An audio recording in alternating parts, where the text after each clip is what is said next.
So multiplexers allow multiple signals to use the same media. So what media am I using right now? Huh? What media is my information flowing through? Air.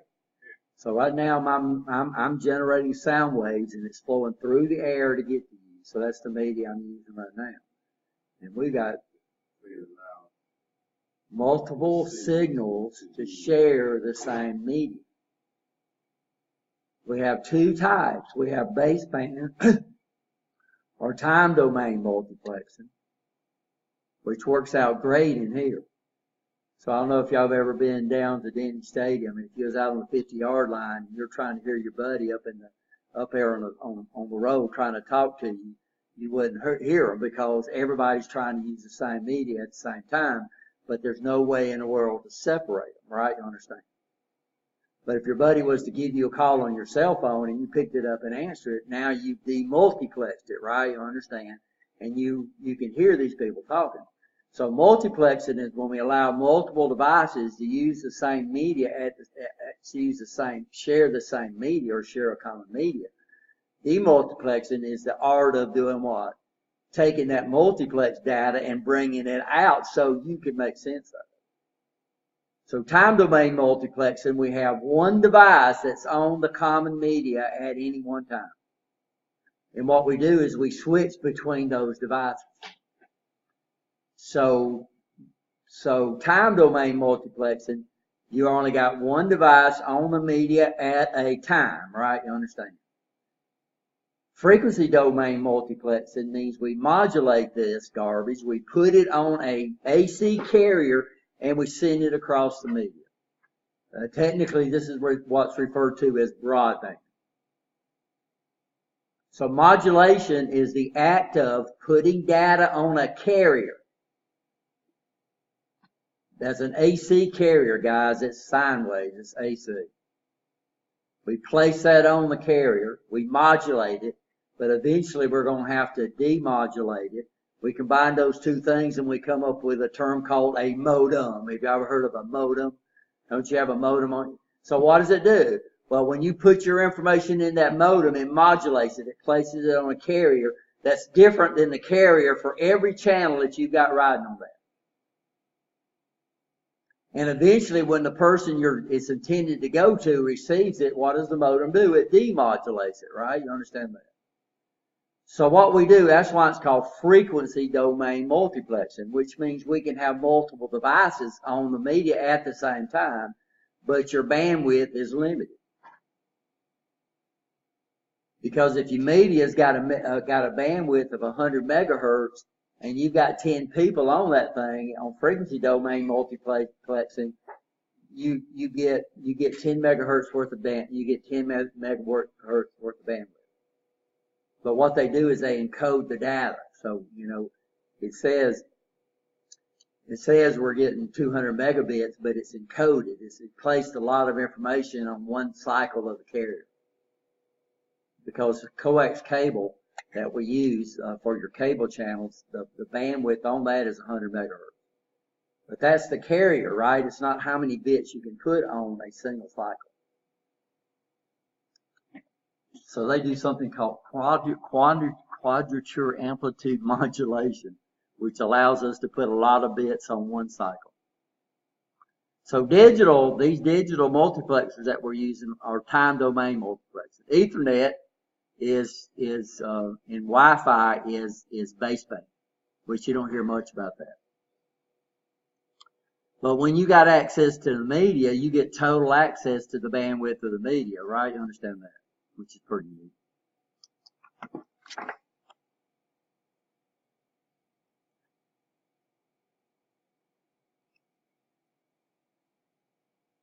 So we're going to use a 74151, which is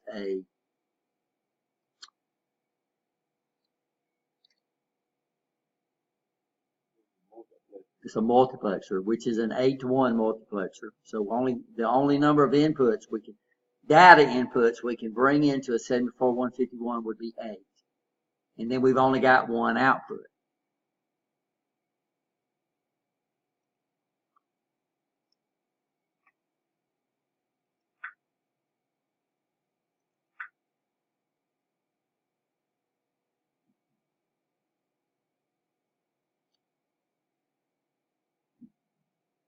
So it's what they call a data selector multiplexer.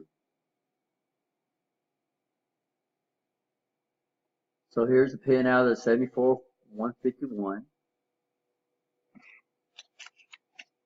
So let's do the pin out. Y'all see what I'm doing? So, oops, what happened? Oh, heck is up there. I got it up there. So here's our truth table. It says if G is high, then these are don't care, and it says Y goes low and W goes high. It says if G is low, if I put all zeros on here, then D0 goes out Y, and W is the inverted one. So that's the one I said. So W is inverted. So it's always opposite of what? Y. But whatever happens to be on the D0 input is going to go out the Y output. Here I'm selecting 1. So whatever's on the D1 input goes out, right? You understand that? On the single piece of wire, the Y output. Here when I put in a 2, then we allow what to go through? We allow D2 to go through. Here's a what? Here's a 3. We allow D3 to go through to the common wire, right? And then all the way down to this guy. This is a 7. We let D7 go through, right? You understand that, right? So we got 8 inputs, but I'm selecting which one gets through to the Y output.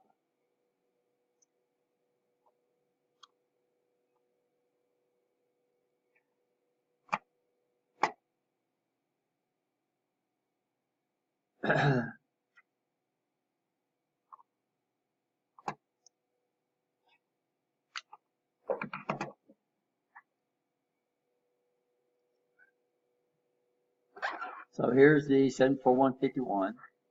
It's a 16-pin dip.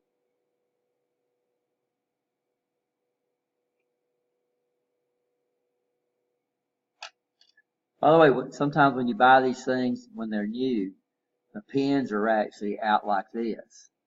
So when they're new, for some reason, I guess when they make it. So what y'all need to do is just take these things and put them on a flat surface and just roll them a little bit to get the pins vertical so they won't bend when they're going into these slots.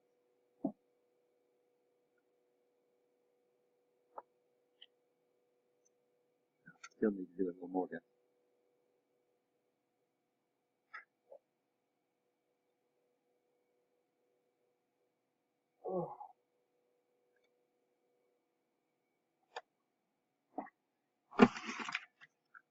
So our switches will use so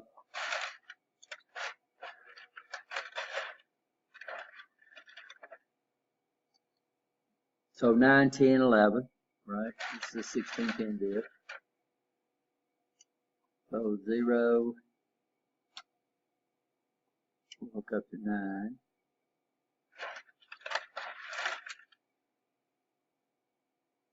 1, we'll hook up to 9, 10, 11, right? No, 0, we won't hook up to 11. 9, 10, 11. This goes backwards. And 3.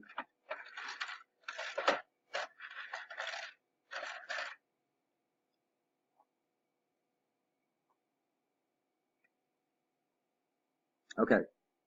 So normally, guys, what you need to probably do first is wired power. That's what I try to get in a habit of doing. So pin 14 is power, right? I'm sorry, pin 16. We didn't write that down.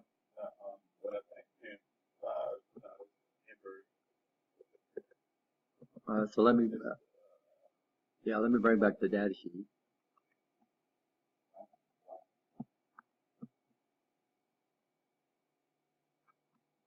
So pin 16 is VCC and pin 8 is common.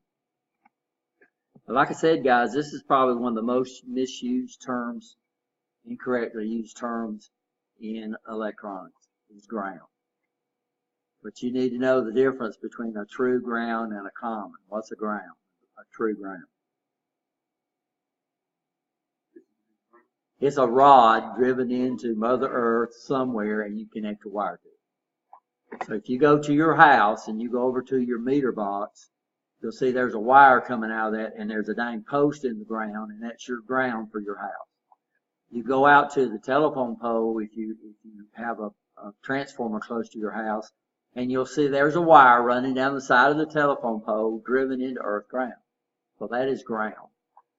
Common is something, it's a common return for just about all electronics. We have a common.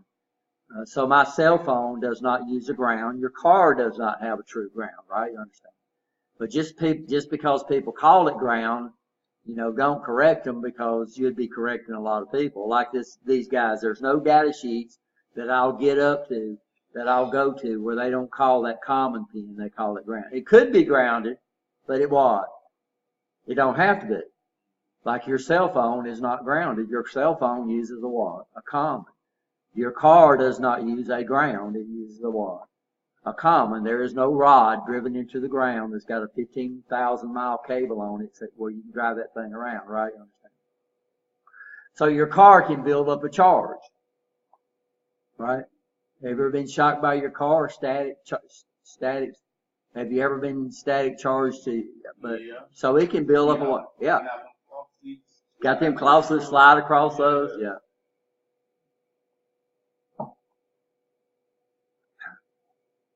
And all you got to do is have a reference. I wish it broke off, so I'm getting shocked now, especially during it. But I used to have a wire that I would just run off this chair down to the floor, and I never got shocked anymore because I was always what? Yeah. Well, I had a common with it, but now I get shocked. So every once in a while I get shocked when I drink out of the water fountain because this thing's got a wire run or something. Okay, so now we got all our pins. By the way, you notice on the schematic they do not show the power pins and they don't show the common pins because they take for granted. So you will never. Well, I'm gonna say it. You almost never see a schematic on a digital circuit where they show the power connections to the IC. Because they take for granted that these things have to be what? Powered. So they don't show them. And we've had people do that in this class where they'll hook up the whole IC and then the dang thing don't work. And they call me over and one or two things. They don't have the trainer turned on or they didn't want. They didn't hook up the power, yeah.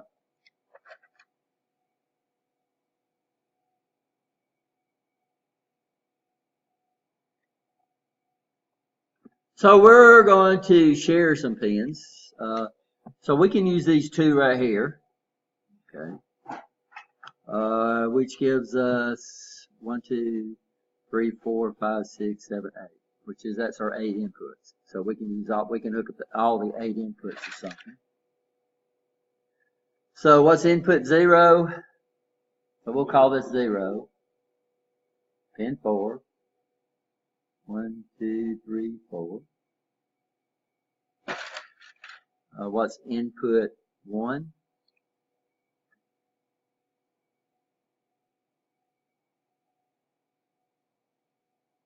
3.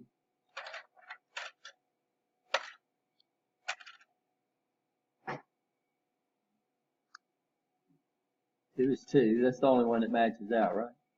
I'm going to move over here to switch 3. So let's keep up with that.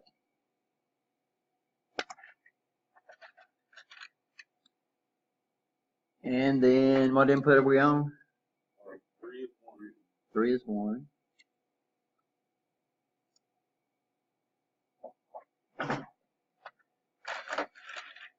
Oops. Look how long this one is. I think I got that one. Then input 4 would be what? 15.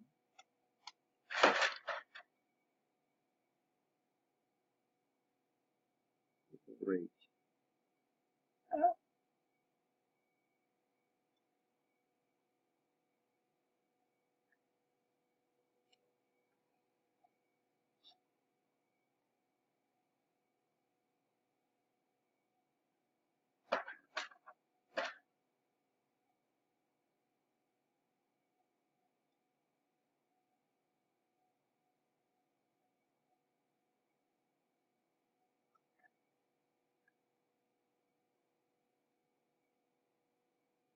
I think I got it now.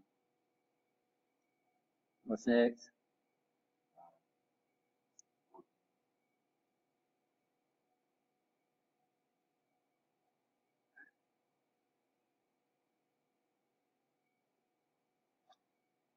And 13, right? Yeah, but the next one, I'm already got that. 13. Okay, so it looks like we might have this thing hooked up.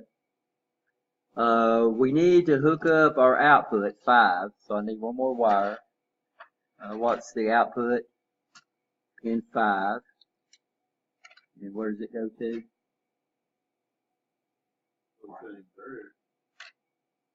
Yeah, but that's not part of our circuit, right? We've already got the LED, so all we need to do is just hook up the LED.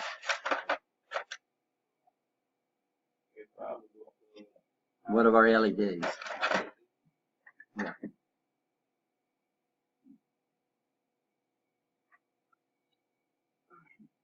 Remember, we're not hooking up the switch circuit, and we're not hooking up the LED circuit. We're going to use the switches on the trainer, and for our display, we're going to use. And if I was to look at the displays, guys, it would almost be that same circuit right there.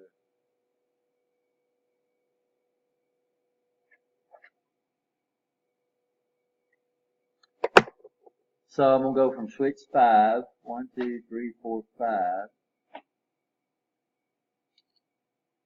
And we'll go up to one of our LEDs.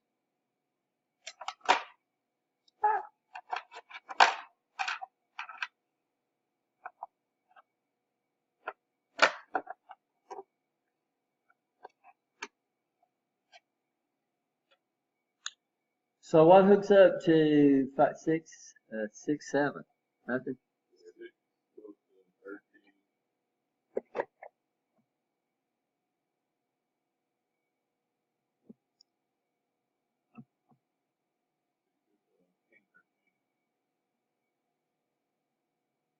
Okay, so this one we got to, so we're not going to use 6. That's the not Y output, right? Should have a bar above it. And then we got to take pin 7 and we got to enable this thing. So I'm going to just take pin 7 and hook it up to the common. And then that way I can disconnect it when we get ready to see what's going to do, right?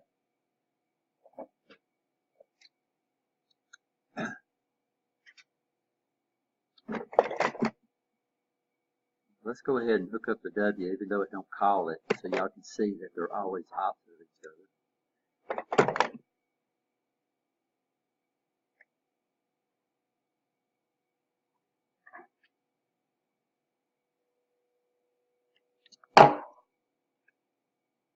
The W is pin 6.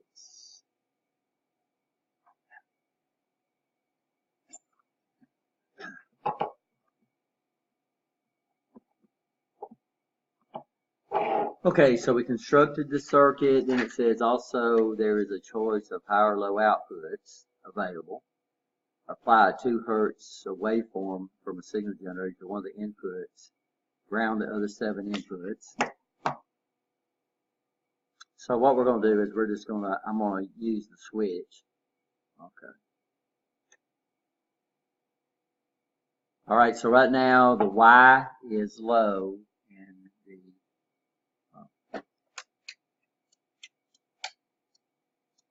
okay. So what I'm doing is I'm selecting the 0 input, right? Everybody okay there? Yes or no? Yeah, so these are my select inputs right here. We got 3 of them.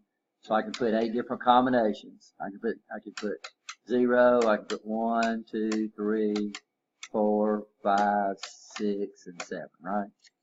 Are you okay? And the whole time we did that. Well, nothing. What's called stayed on. Yeah, because I'm putting high on all of them right now. But watch this. I'm going to select the 0 input, and I'm going to come over here.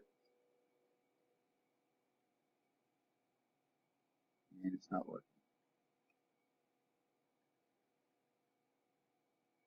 See if this works. So 1.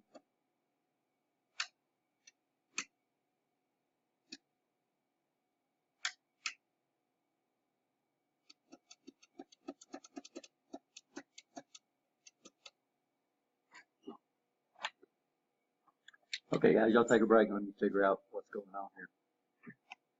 Because it's definitely not working. Go back and look at that. But I got it so it's working.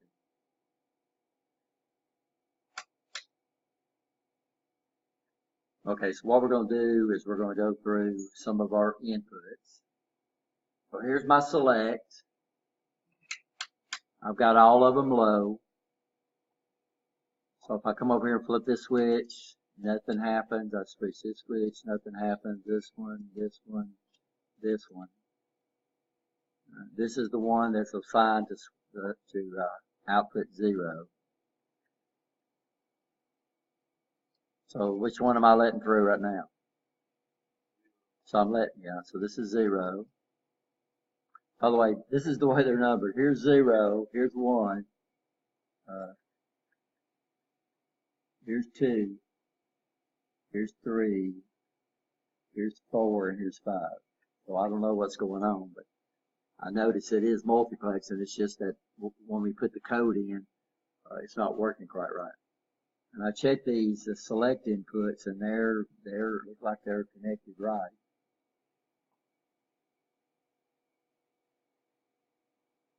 Okay, so we're going to put in a 1. So which input should we be allowed to go through now? Now I'm putting in a what?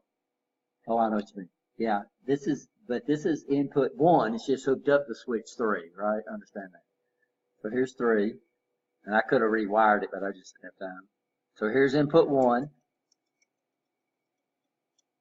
So when it's a high, Y goes high, and W goes low, because low is the other side, right? You understand that? So what this guy's given us is giving us a low active output, which means it inverts the multiplex signal, and it gives us a non-inverted output. So here's 1. So when it's high, Y does what? Goes high. When it's low, Y goes low. So this one should let input 2 go through. So this one don't work. This one don't work. This one don't work. This one don't go through. This one doesn't go through. This one doesn't go through. This one doesn't go through. So here's input 2.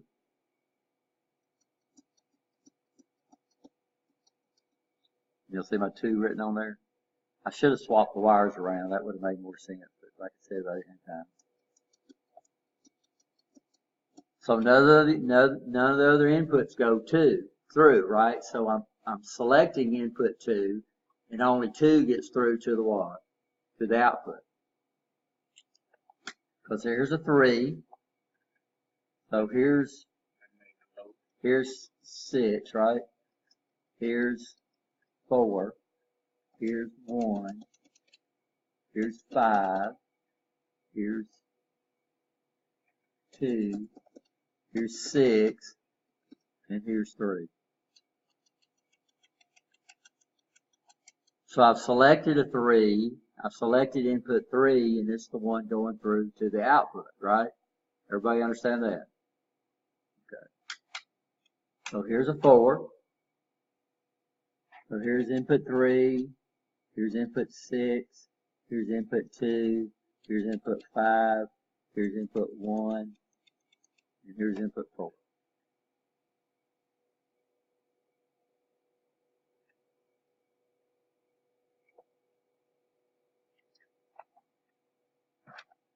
Here's a 5. So here's input 0. We're not letting it go through anymore. Here's input 4. We're not letting it go through anymore. Here's input 1. We're not letting it go through. Here's input 5. So it's going through to the output. Here's input 2. Here's input 6. And input 3.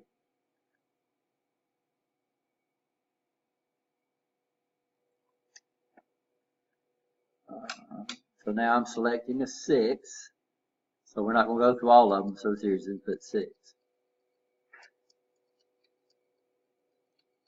So like I said, I could have rewired them, but for some reason the select input is either backwards or we got one of them in there wrong, but I checked it. So what we're doing is, and we don't have an input 7. All we got is 1, 2,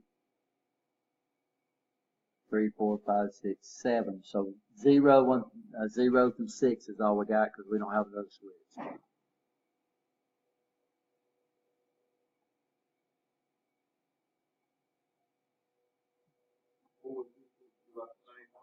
What's that?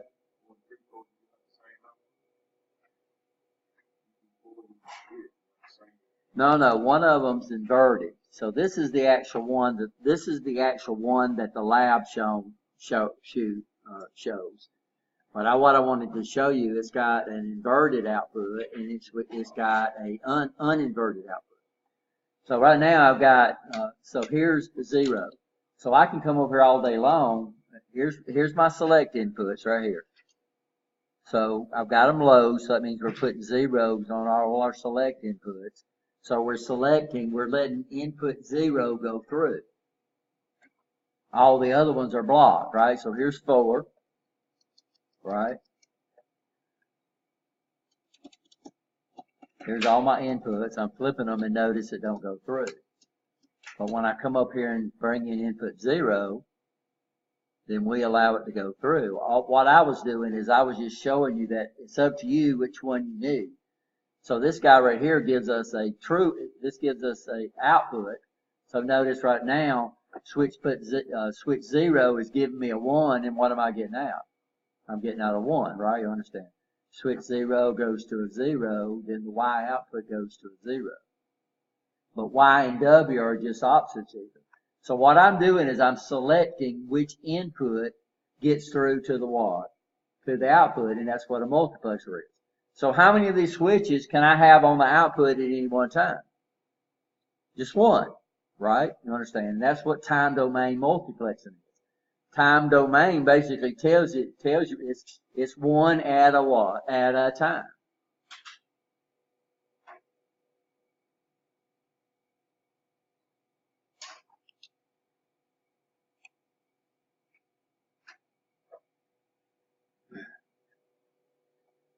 Yeah, to be great.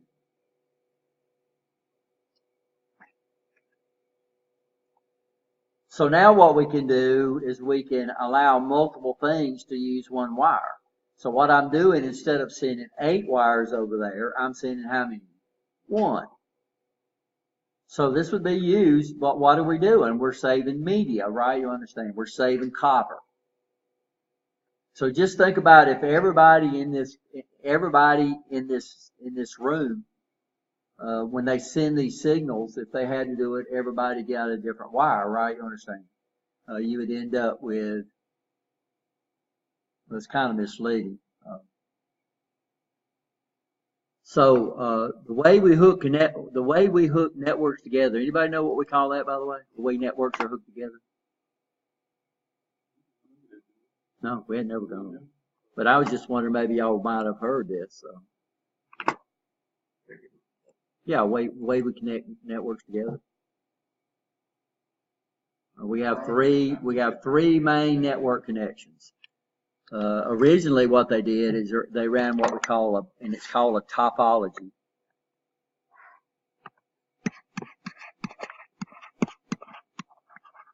Kelvin, you're either going to have to stand up or you're going to have to go out to your car and go to sleep. Nobody sleeps in my class, okay? Brian, don't sleep in my class. You can stand up, that'll be fine, right? Or you can go out to your car and you go sleep. That's up to you. Don't sleep in my class, okay? Please. So the original way they decided to connect networks together, and these are computers, sometimes called nodes, is we'd have one cable that ran the entire length, and then we'd have a thing called a T, and this was coax, and then we'd run an individual coax cable down to each node or each computer.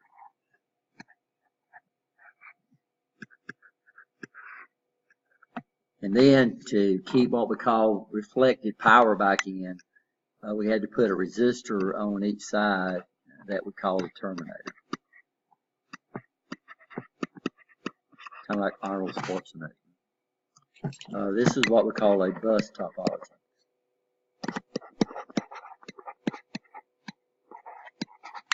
we probably still got cable running through this. This was the first network we hooked up with the bus topology, because that's why there was no such thing as the internet, right? You understand that? And we were setting up networks inside our program. And our department had its own network before the college actually did. Then they came out with one that they called a star topology.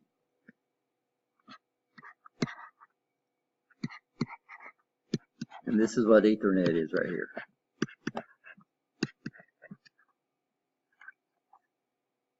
So all the computers hook to a common spot, and then you connect the networks together like this. And then you would have more computers over here.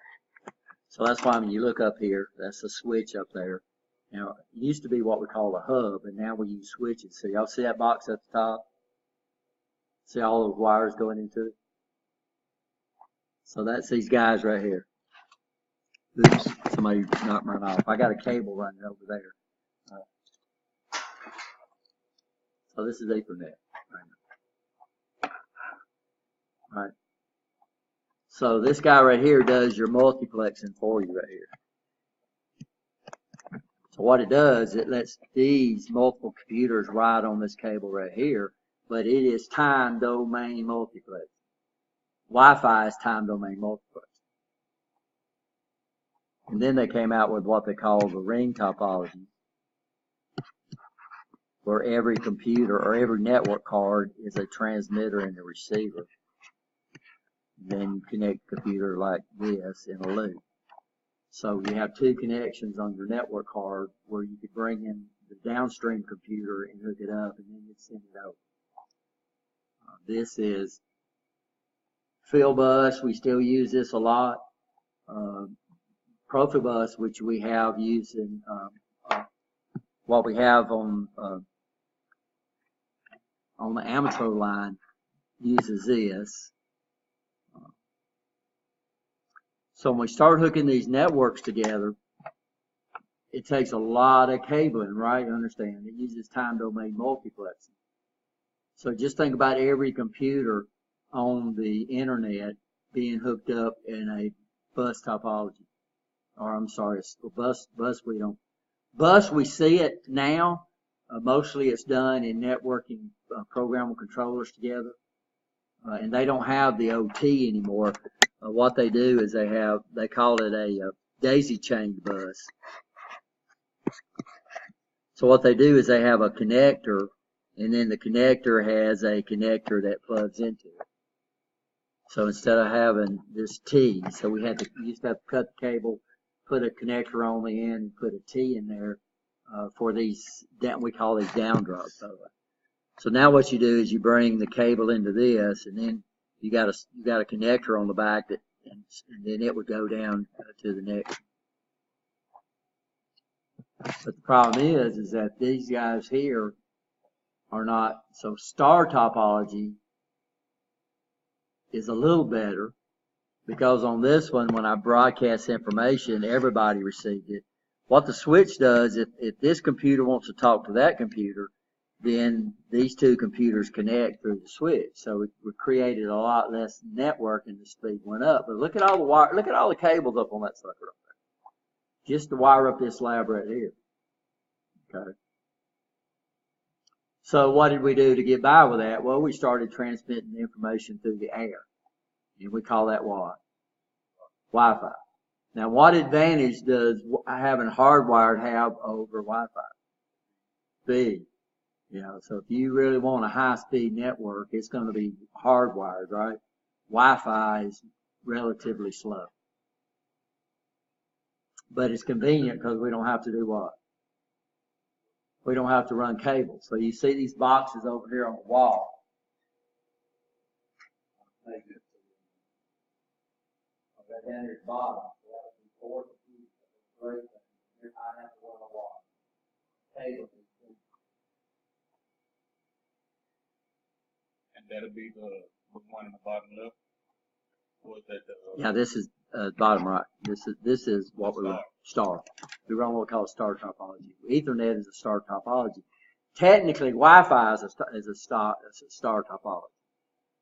And so it's baseband, which means time domain multiplexing. So there's only one computer on this network at any one time. But the problem is, am I using the network right now? No.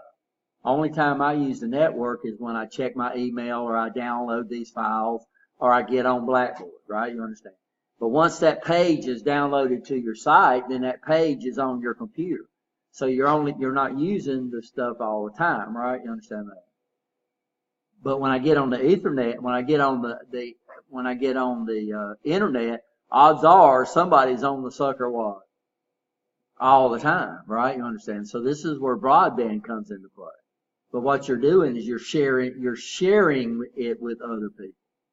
So baseband has the advantage. It's the fastest, the less people that's on there.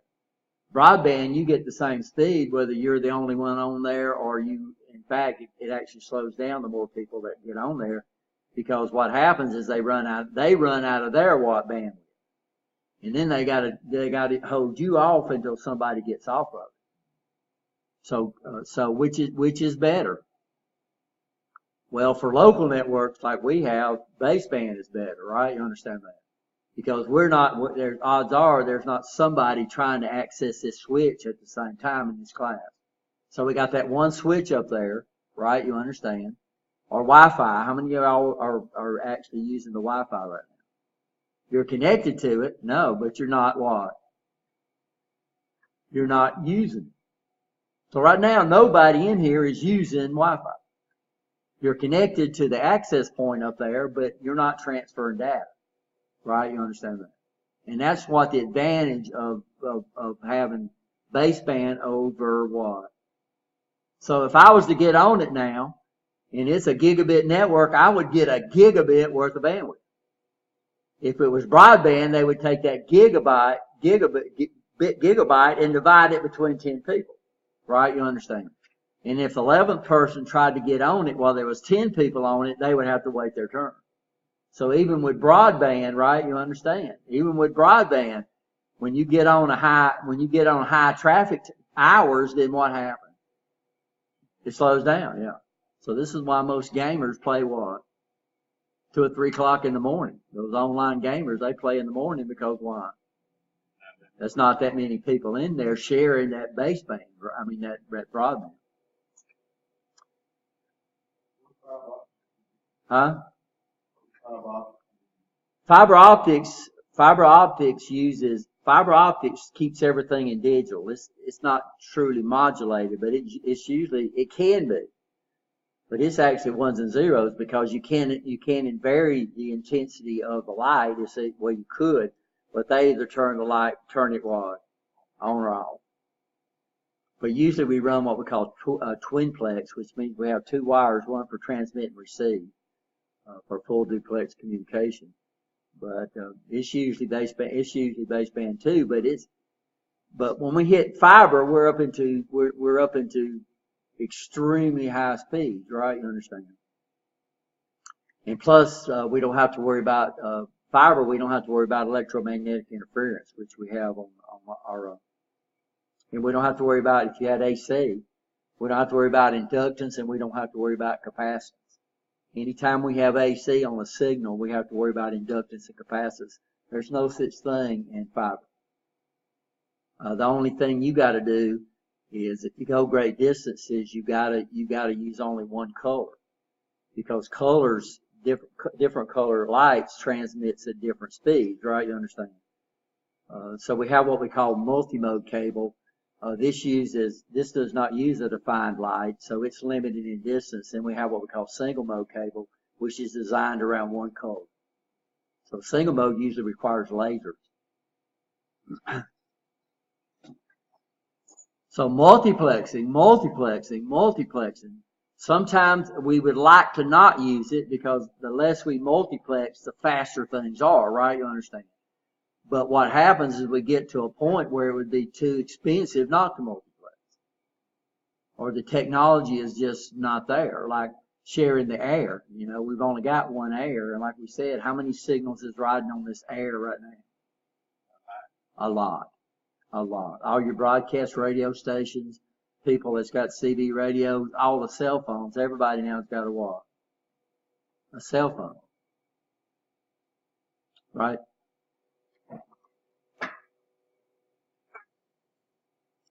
So what's next?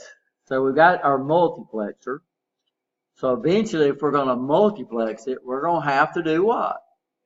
We're going to have to demultiplex, right? You understand? So sooner or later, we're going to have to demultiplex. So taking something that's modulated on an AC carrier, we have what we call a demodulator, right? You understand? And what it does is it brings it in, strips the carrier off, and then you hear the data.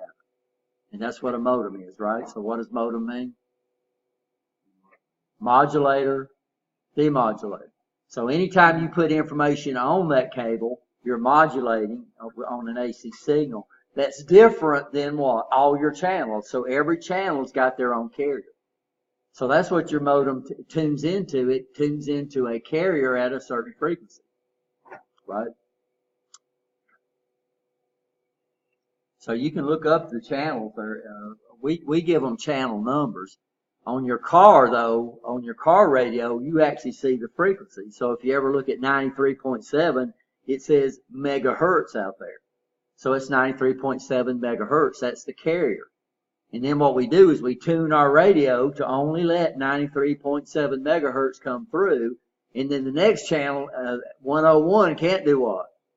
They're blocked, right? You understand that? And then when we get into there, we electronically strip off the carrier, and then we've got the radio that we listen to, which is pretty neat. And that's the same way your cable. But for some reason, when they went to TV, they decided to assign the channels numbers, which makes sense. But you can look up those channel numbers, and every one of them's got a unique carrier.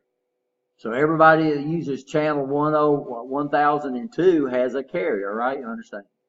And then what you can do is you can tune in that carrier on your TV, right? What does it do?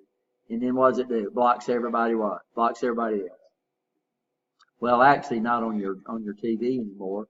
Your TV hooks up to your cable box now is your demultiplexer. So what we're going to do is we're going to use a decoder as a demultiplexer. So let's go ahead and do the pin out here, guys. So let's look up the pin out for a 74154.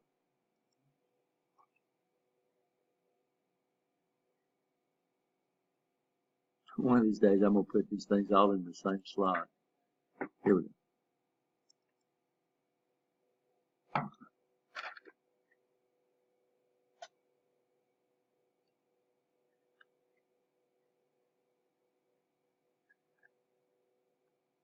Oh crap.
Okay, 4 to 16 decoder, but we can also use it as a multiplexer. So here's my pin out.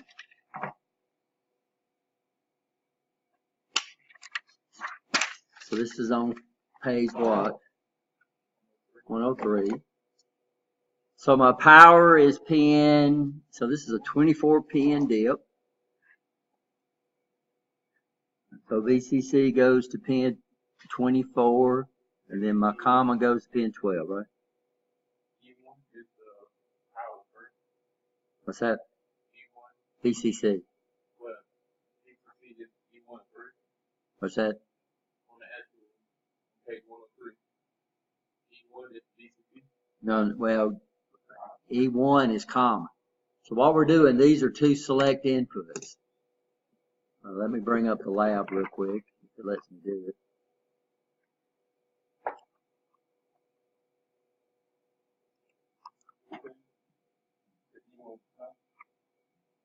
No, E1 is a select input. It's an enable input, right? This guy's got two enable inputs. So to make it work, I have to bring E0 to a low, and I have to bring E1 to a low. So what we're doing is we're only going to use one of the enables, and we're going to use it as our multiplex data in.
So this is a 4 to 16 decoder with two enables. Enable 0 and enable 1. So what we're going to do is we're going to basically, we could take the output of our 74 151, which is multiplex. What we're going to, let's do that.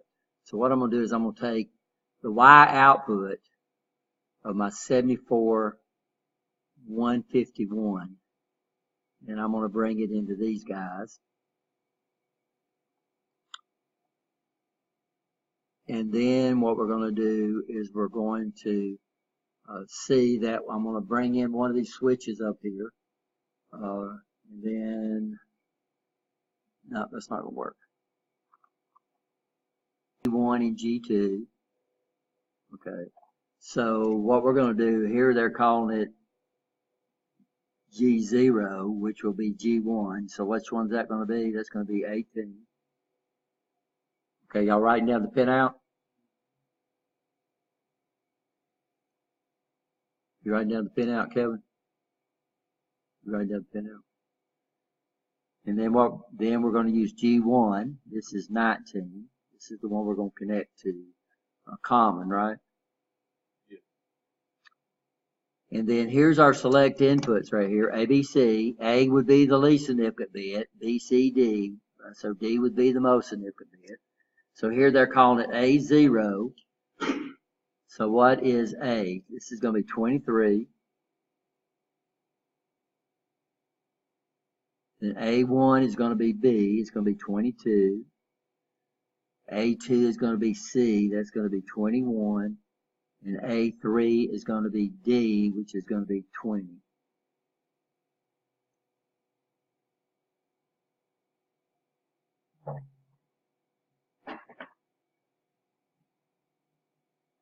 Are we okay? Yes or no? Power is pin 24.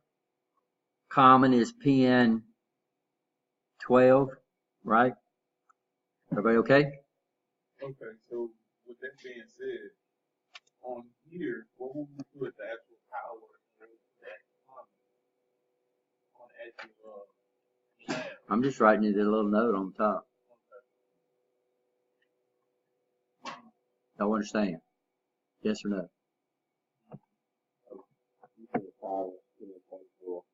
Yeah, and that's just something you have to know. Because when you look at a schematic, guys, they're not going to draw the power. So this is the schematics that comes in the lab book.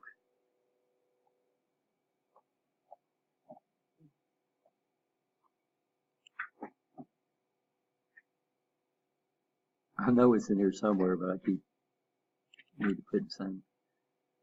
So data sheets. Oh, sorry. I think it's in here.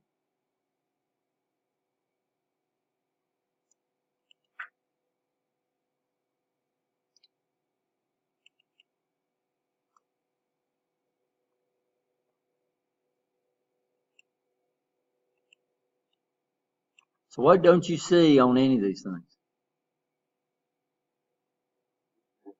You don't see the power pins. So that's what they're doing in the lab book, which is good. So before now, they showed us the power pins, right? Now they don't show us the power pins anymore. Why? Because they take for granted, you know, that this guy right here has got to be powered up, right? Okay. If I needed that information, what could I do? Sometimes we had another book where they had a whole section that just gave you the power pin. Here, if I didn't know where the power pin was on this guy right here, I would do what? I would look up a 74, 373, and then I would look at it and it would tell me where the power pins are. So all I'm doing on my schematic is I made a little note that says DCC is pin 24 and what? Pin 12 is common. And where did I get that information from? From the data sheet. So this is what you're up against, guys. So they take for granted, you know that what? Yeah, you gotta have power.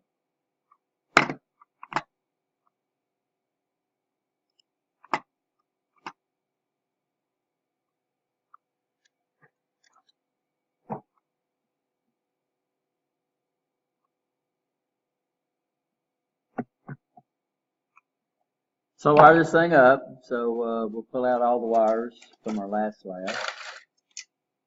So first thing we'll do is hook up power, right? I'll take pin 12 and hook it to common. Take pin 24 and hook it to power. Then we're going to bring our switches in. Uh-huh.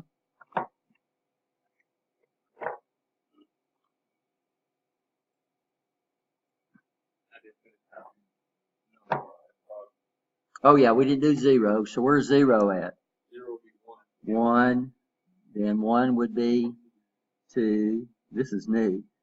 3, 4, 5, 6, 7, 8.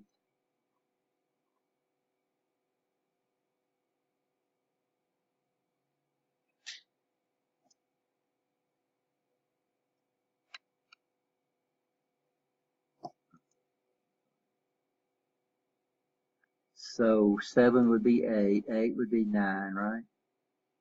9 is 10.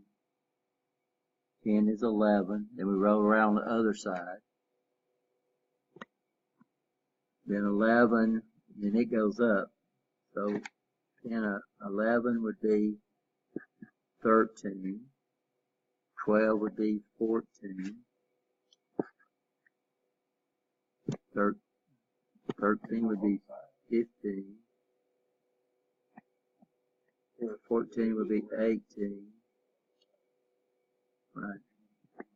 And 15. What's that? 11, 13. So here's our outputs right here. Can you see me? So output 0 is pin what? 1. Like I said, guys, this gets confusing. So the output is named 0, but it's hooked to pin 1 because there's no such thing as a pin 0, right? And it goes right down the line. So output 0 would be pin 1, output 1 would be pin 2, 3, 4, 5, 6, 7, 8. This goes all the way down to output 10. Then it comes over here and it says, okay, output 11 is going to be what? Pin 13. Output 12 is going to be pin 14.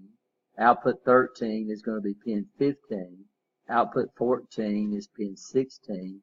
And output 15 is pin 17. Now, why did we skip from 11 over to 13? Because 12 is what? Ground.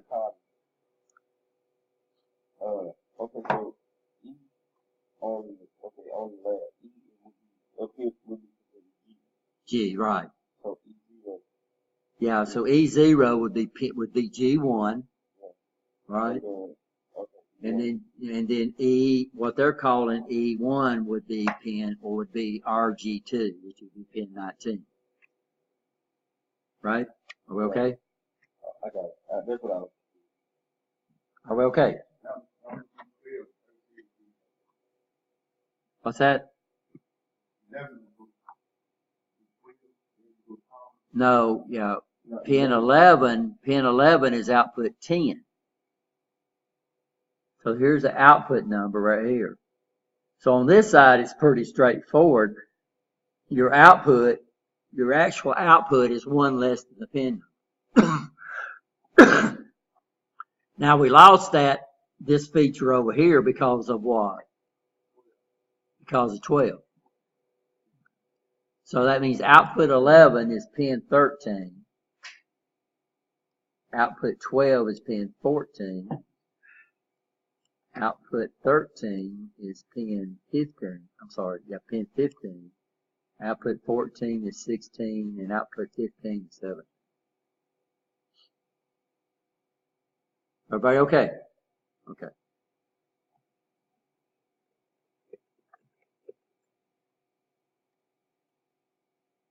So back over to so this guy right here, this is a 24-pin dip. You can see the difference in the sizes. So it's basically about twice the width as a, well, you can't say regular IC because this is a regular IC, right, Kelvin? It's just that what they did is we carried this width, we carried this all the way up to 22 pins. And then we started getting more complicated, and the circuits became more complicated, and the wafer or the die or the chip got bigger, and it wouldn't fit inside one of these anymore. So then they went to twice the physical size, which means now we can have a bigger die or a bigger chip in there, right? You understand? And we carried this size right here, guys, went all the way up to 64 pins. And then after that, they started coming out with on all 4 sides, and then after that, they started coming out the bottom. And of course, the bottom, you have a lot more space in there, right? You understand? So I'll show y'all, I'll try to pull a microprocessor and show y'all the way they do it now, which is pretty interesting. Okay, so what do we need to do first? Let's hook up our switches. So we're going to use 0. We're going to hook this up to A. Where's A? 23, right? We're going to take switch 1 and hook that up to B, which is what? 22. Just comes right down the line, right?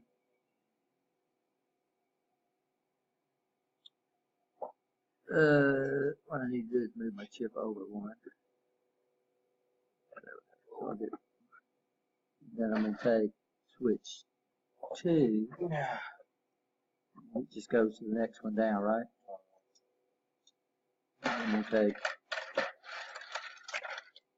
switch 3,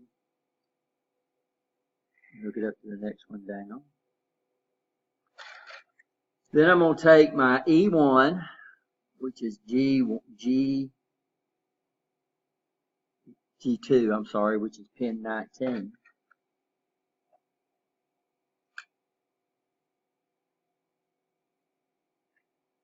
And I'm going to hook this to ground, or common.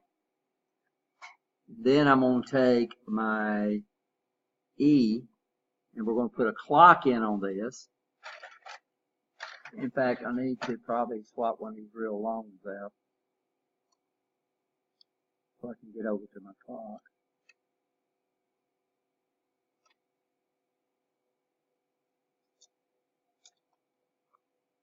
So here's the clock output of our trainer. So we're going to simulate this as being the multiplex input. And we're going to hook this into pin 18.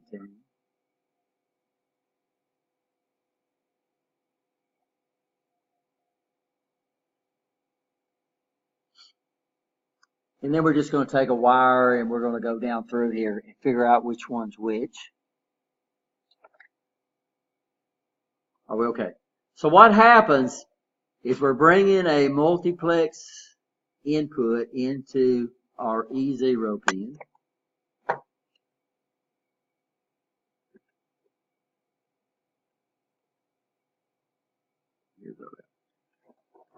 Into our E0 pin.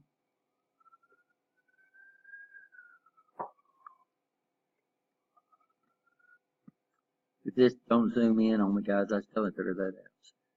So I'm coming up here, I'm selecting an input. So right now we've got, let me change the colors.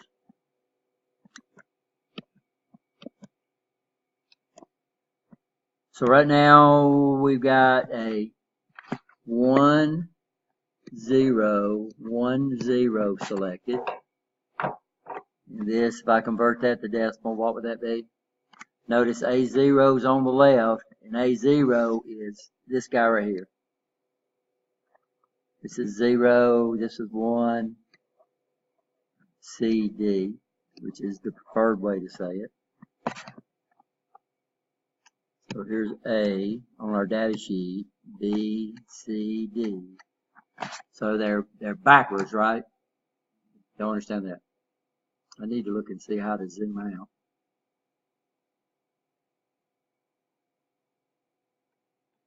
When I do this, it's going to erase everything. So what happens right now, we have a 5 selected.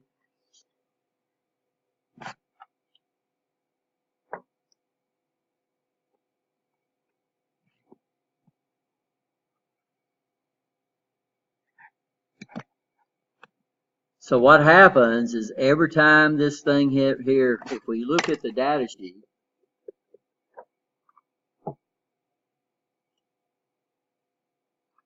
and look at the truth table, now we got G1 low all the time, right? Y'all understand that? So if G2 goes high,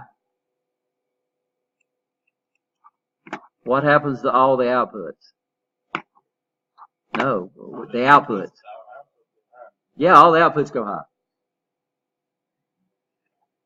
And then when G2 goes low, the selected output goes low.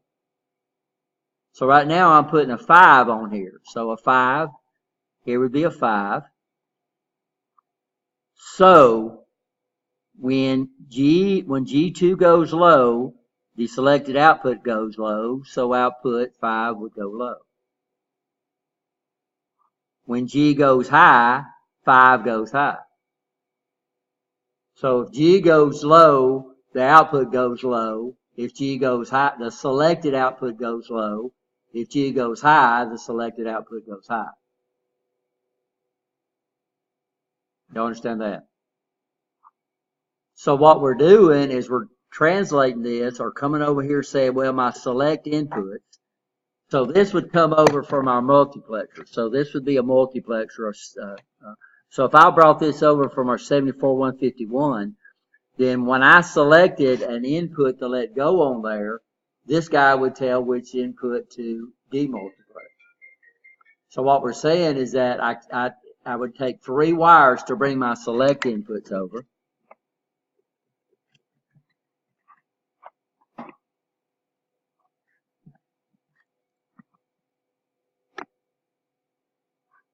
So over here we looked at a 74151.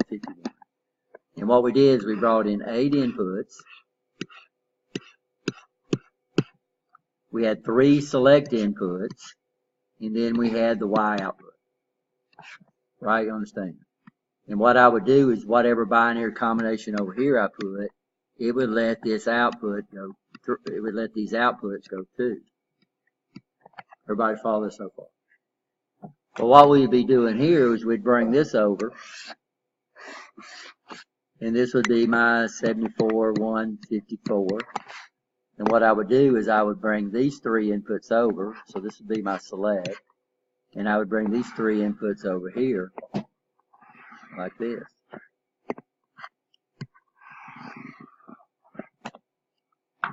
And then over here we got the outputs. 1, 2, 3, 4, 5, 6. I'm sorry.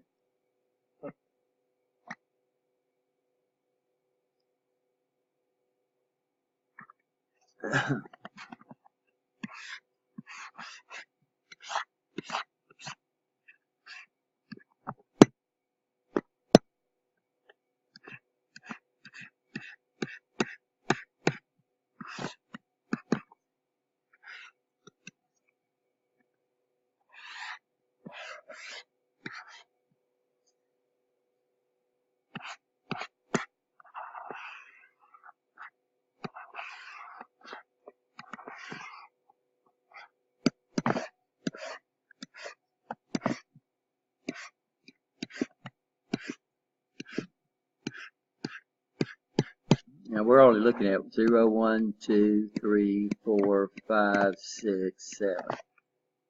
Okay, so this is my demultiplexer, and this is my multiplexer.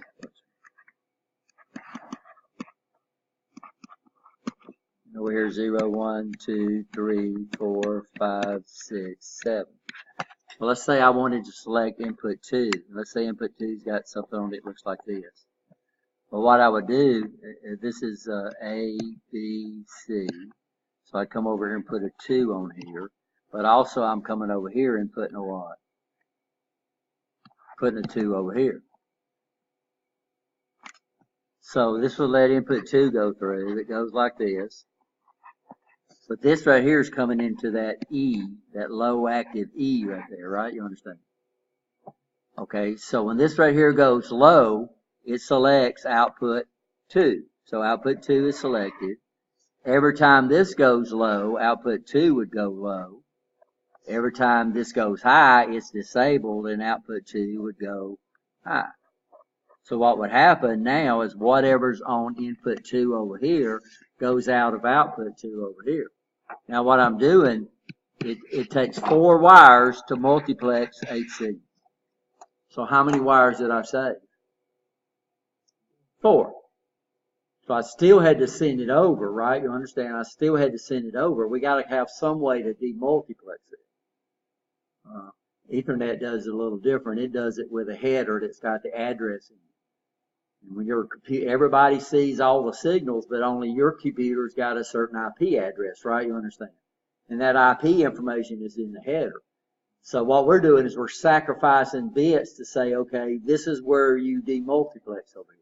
Here we're sacrificing wires, but still, you know, I could send 16 signals on 5 wires. Right? You understand that? So that's what we're doing. So what we're doing is we're on our lab is we're pretending that this demultiplexing signal is coming from somewhere. So this would be coming from my multiplexer, right? So every time I tell my multiplexer to select something, then we would send these 4 wires over. Right? Does that make sense? So I use them for my multiplexer to select which of the 16 inputs gets to the output, and then I send those selection over, and it selects the same thing on the other side. So that means if I come over here and put in a 4, I'm sorry, right now we got a 5, right? Okay.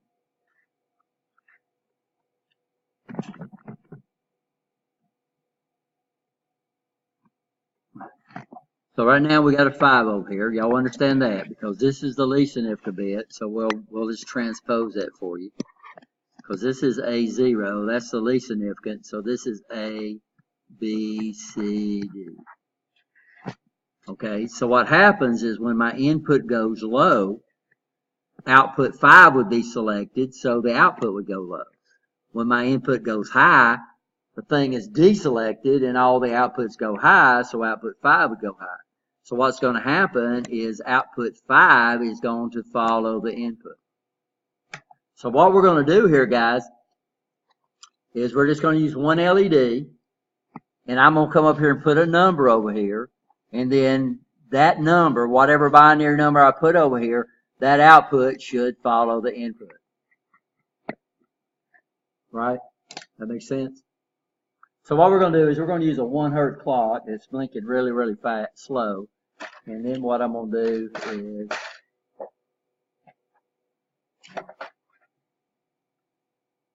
I'm going to jump this into,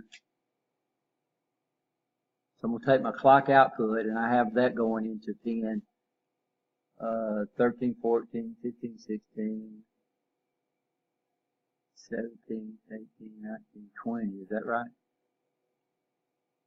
That's supposed to be going 19. So 12, 13, 14, 15, 16, 17, 18, 19.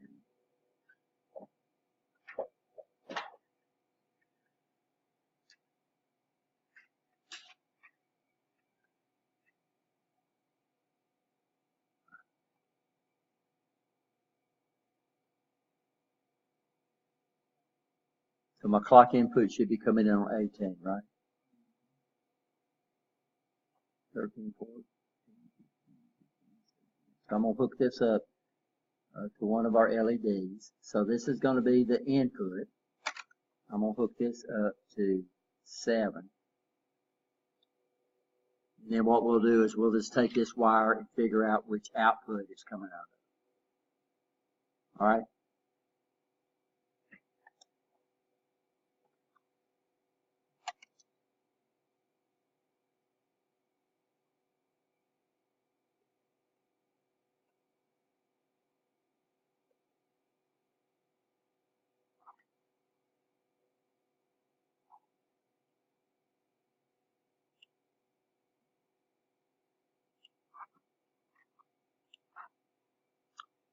I didn't want to do that.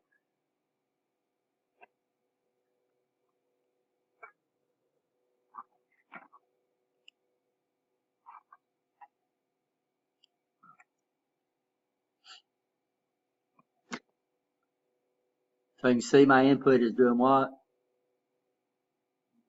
It's blinking. Okay. So right now we've got, I'm going to select a 0. Okay. And so here's output 0.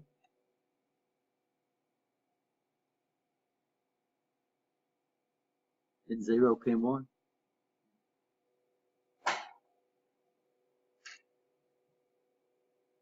Okay, guys. Y'all take a break. Let me figure out what's going on. So this is my 1 hertz clock coming in. So I have them connected together. There it is right here. So this is showing me what's coming in, and this is showing me what's coming out of my selected output. So here's my selectors. So right now I'm selecting which output? 0. Okay, so pin 1 is output 0, so you can see pin 1 is following the what? Following input, because I've got it what? I've got it selected. Here's output 1. It's staying solid because it's not what? Selected. So let's say I'm going to select it. I'll come over here and I'm going to put a binary 1 in here. So what I've selected 1, right? Now notice output 0 is all is high all the time because I don't have that input, I don't have that output selected. Right? You understand that? So right now I'm letting whatever comes in on my multiplex input, I'm letting it go out of output 1 because I have output 1 selected. Right? Y'all understand? Okay. So this right here would be a what? This right here would be a 2. Sorry to interrupt you there, Mr. Ram. Since we have quite a few people absent. So I'm gonna upload this right now. So it should be through.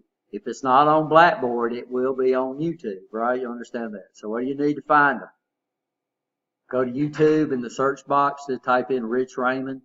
It'll pop up, have my picture there. You can click on that and it'll take you to all the 600 lectures that I've got up there. But this one should be on the wall. Just be on top. It'll start off ETC 127 and it'll be lab what? 14. That'll be the title of it.